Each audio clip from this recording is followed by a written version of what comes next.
आज की कहानी है नाव वाला। एक बार की बात है, एक बड़ा व्यापारी एक छोटे से गांव में आया। उस व्यापारी में बहुत ही ज़्यादा घमंड था।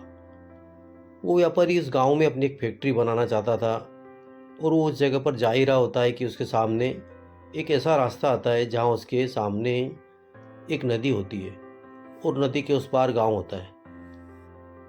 अब उसके पास दो रास्ते होते हैं कि या तो वो सड़क के रास्ते से निकलकर उस गांव तक पहुंचे जिसमें उसको 7 से 8 घंटे लगेंगे, या फिर एक नाव की मदद से नदी के रास्ते से होकर उस गांव तक पहुंचे जिसमें उसको सिर्फ 20 मिनट लगेंगे।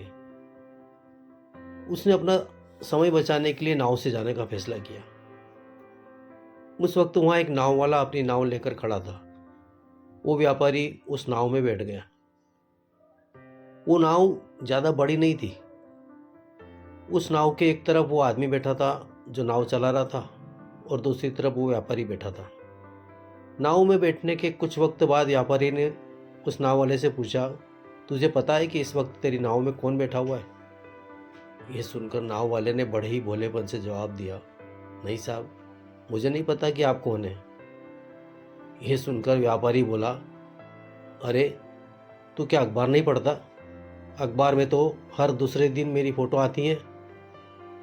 ये सुनकर नाव वाले ने कहा, अरे साहब, मुझे पढ़ाई लिखाई नहीं आती। जब मैं बहुत छोटा था तभी मेरे पिताजी गुजर गए। तब से मैं अपने परिवार को संभालने के लिए काम कर रहा हूँ। तभी मेरा स्कूल छूट गया था और मैं पढ़ नहीं पाया। ये सुनकर व्यापारी उसका मजाक उड़ाते हुए ज़ोर ज़ोर से हंसने लगा और बोला, तुझे पढ़ना लिखना भी नहीं आता? अरे ऐसी ज़िंदगी भी किस काम की? ये सुनकर उस नाव वाले को बुरा तो लगा, लेकिन वो चुप रहा और कुछ नहीं बोला। थोड़ी देर बाद वो व्यापारी नाव वाले से बोला, ये जो तुम ज़मीन देख रहे हो, बहुत ही जल्द यहाँ पर हमारी फैक्ट्री बनेगी जहाँ पर हमारे ब्रांड की मिनरल वाटर की बॉटल्स बनेगी। उस नाव वाले को व्यापारी की बात समझ नहीं आई, तो उसने व्यापारी से पूछा, क्या बनेगा सब? व्यापारी ने चिढ़कर कहा, अरे हमारे फैक्ट्री में पानी की बोतलें बनेगी जो तेरे गांव में नहीं बिकती, लेकिन शहर में बहुत बिकेंगी। अरे तू कभी शहर गया होगा जो तूने देखा ही होगा कि दुकानों पर पानी की बोतलें बिकते हुए। ये सुनकर नाव वाला बोला, अरे साहब, मुझे कैसे पता होगा, मैं तो कभी इस गांव से बाहर गया ही नहीं। उस नाव वाले की बात सुनकर व्यापारी हंसते हुए बोला, तू इस गांव से बाहर तक नहीं निकला? अरे तेरी जिंदगी किस काम की? ये सुनकर नाव वाले को बहुत बुरा लगा। उसे सच में ही लगने लगा कि उसकी जिंदगी सच में किसी काम की है ही नहीं। अपनी इस सोच की वजह से नाव वाले का ध्यान नाव से हट गया और नाव एक बड़े पत्थर से टकरा गई। उस नाव में पानी भरने लगा। उस जगह पानी बहुत गहरा था और किनारा भी दूर था।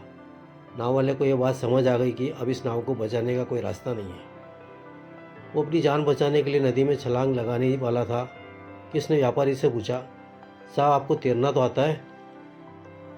ये सुनकर व्यापारी घबराते हुए बोला, ऐसा क्यों पूछ रहे हो?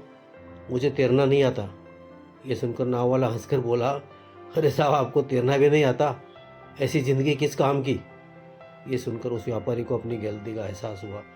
फिर वो व्यापारी घबराते हुए हाथ जोड़कर बोला, तुम जो कहोगे मैं तुम्हें वो दूंगा, तुम बस मेरी जान बचा लो। तो उस नाव वाले ने कहा, अरे साहब, आप घबराओ नहीं, मुझे सिर्फ तैरना ही नहीं बल्कि डूबते हुए लोगों को बचाना भी आता है। आप बस मुझे कसकर पकड़ लो, मैं आपको किनारे पर ले जाऊंगा। और फिर उस नाव वाले ने सिर्फ अपनी नहीं बल्कि उस व्यापारी की भी जान बचाई। दोस्तों, हमें कभी भी किसी का मजाक नहीं उड़ाना चाहिए या फिर किसी को अपने से छोटा नहीं समझना चाहिए, क्योंकि हमें नहीं पता कि कब, कैसे और कहाँ किसकी ज़रूरत पड़ जाए। जय जिनेंद्र। आपने ग्रुप के यूट्यूब चैनल को अभी तक सब्सक्राइब नहीं किया हो तो अवश्य कर लें, ताकि आपको कहानियाँ नियमित मिलती रहे। जय जिनेंद्र।